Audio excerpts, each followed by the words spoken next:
And it tells me that before taxiing, it is necessary to prepare the landing gear for retraction after takeoff. Mouse click over the landing gear control handle, locking mechanism, and prepare it. It's going to tell me to retract the locking mechanism up here for the gear. And you can see that it's just a little slider, just a slider mechanical catch right there. It's over the gear handle, and that's going to mechanically lock it into place and not allow me to raise the gear on the ground. That's good to have in place. Why would it tell me to do that before taxi? No, I'm not even going to think about touching that until I'm ready to take off, because that's not something that I would want unlatched and just right there. I mean, all you'd have to do is just reach down there and bump it up or hit it with my knee or something, and yeah, I'm going to leave that in place even though it does tell me to unlock it. Now, press left shift F once to lower the flaps to the 20% takeoff setting. So I've got on the label here, it looks like it's going to be sort of an intermediate setting, so I just need to go down on this handle. One click, that's going to take it down to 20 degrees. Let me go external real quick and see what that did. Okay, yeah, absolutely. I've got them down, but not full down. That'll work. I'll leave it there for now. And let's see here. And it tells me to manage engine power, increase the engine power to approximately 6,000 RPM to begin moving forward, and then reduce RPM back down to maintain a slow taxi speed. So it's just telling me that I need to advance the throttle and move the aircraft forward and then reduce it back down to a lower throttle setting, because after I get moving, just momentum is going to keep me going forward, plus the additional air that's just inherently coming through the engine. Even in the idle setting, it is generating some thrust. So, okay, that's fair enough. Test and apply the wheel brakes as needed, so definitely be doing that as soon as I start to move forward. And to turn while taxiing on the ground, apply a rudder pedal input in the desired direction of turn while simultaneously applying the wheel brakes. Okay, and we'll see that here in a second. While taxiing, set RPM to the level which provides the safe taxiing speed, and then I get into the takeoff procedures. So all I'm going to do is just take it out here.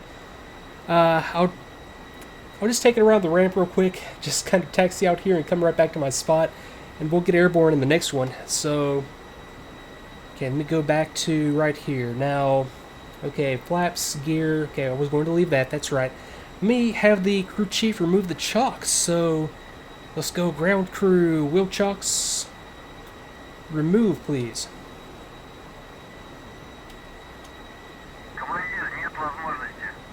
Unable to comply. Why would you be unable to comply?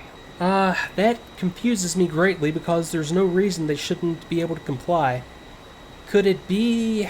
I'm trying to think here. If there's no intercom system, maybe I have to have like the canopy open or something and able to communicate with the crew chief.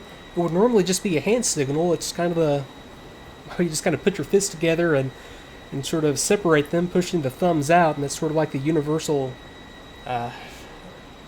signal for remove chocks. Or if you're in a bar and you want to hit somewhere else, you just turn to your friends, give the chocks out thing, you go walk to the next bar. But okay, now let me go ahead and depressurize the cockpit real quick. I'll do that before I...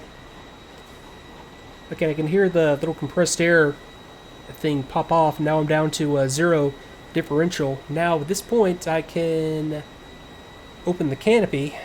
Let me try it again like that. Okay, ground crew, wheel chocks, remove, please.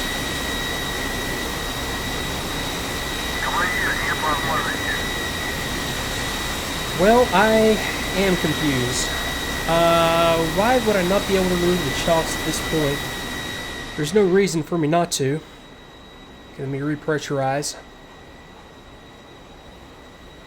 Okay, and I can see the pressure coming up. So let me think about this for a second. One way or another, I've got to get the chocks out, so I'll be right back. Okay, I think I've got to figure it out. Apparently the throttle has to be back at idle. How that occurred to me, or I thought to check that, it's beyond me. But yeah, you have to pull, apparently, the throttle all the way back to idle, otherwise the ground crew won't place or remove the chocks. That's something that I would hope would be addressed, because that's kind of a limitation. Like, for example, now I'll push it back up to 5,000 RPM so that I have my generator running, At this point, there's no reason that the ground crew wouldn't be able to remove them. Now, they try it with the brakes held. Maybe that has something to do with it. So F8, wheel chocks, remove. And unable to comply, so I pull the throttle back to idle, F8, wheel chocks, remove. And they can do it, so it's tied into the throttle setting. Okay, so chocks are out. Okay, let me go ahead and taxi. So I've got my brakes released. Just going to push it up. Okay, there's about 5,000 RPM. It's at about 6,000 RPM. I would unstick. Okay, I'm moving forward. Let me do a quick brake check. Okay, brakes are working fine. Now, at this point, I would just want to taxi and control my route using differential braking. So let me engage the brakes. Go right rudder. It's going to bring me on around. So, okay, brakes released. I'm just going to let it track on around.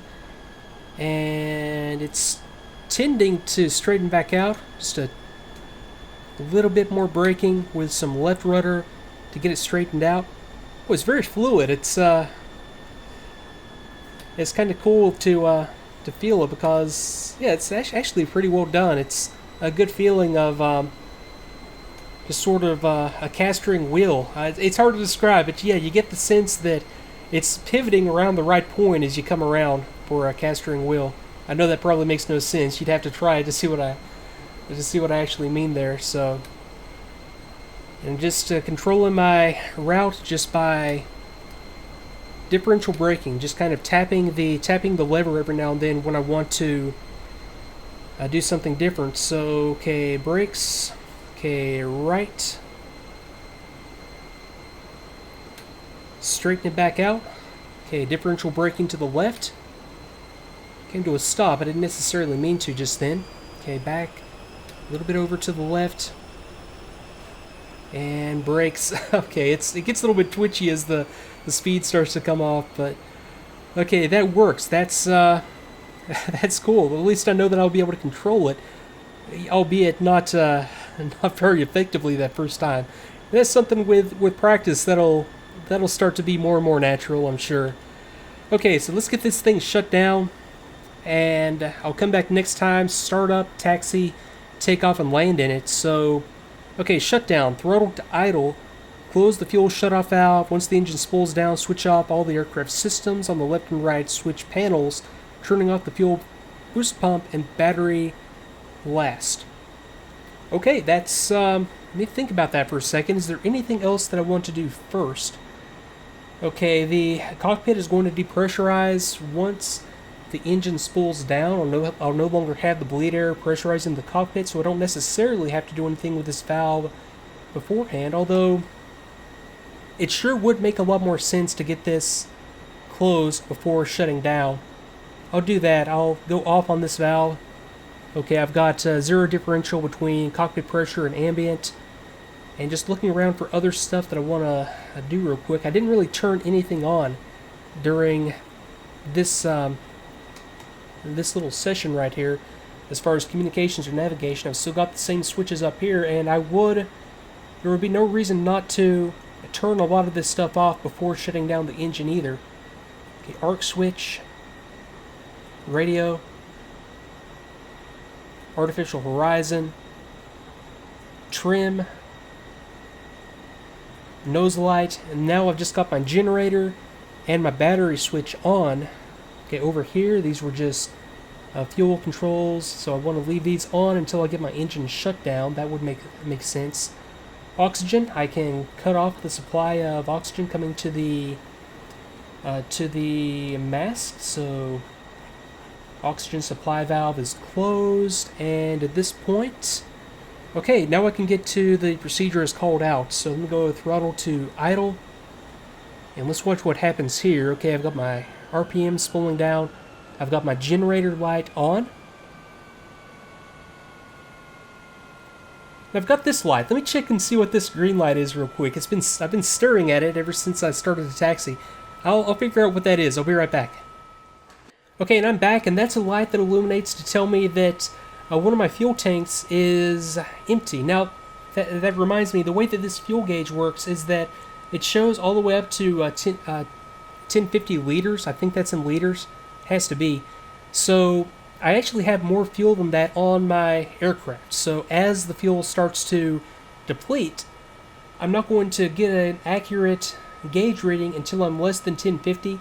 And I've got this light on to tell me that one of my tanks, probably one of the aft tanks, or one of the two aft tanks is empty, and stuff is feeding into the forward tank, and that's going to tell me that my forward tank is down to about 810, about 810, 820 liters. Okay, so that's a little bit more about the fuel system that we right there, just by virtue of a random light being on. Okay, it tells me to close the fuel shutoff valve. So I'm going to come down here and I'll slowly close it. That's going to, of course, cut fuel off from the engine directly by shutting the valve. And I've got my RPM spooling back down, and of course my generator was already off by virtue of it being below about 4,500 RPM. And now I'm just running off of strictly battery power. Let me get the canopy real quick. And I don't need any kind of power. It's just a mechanical unlatch and mechanical slide to the aft. Okay, so battery is still on.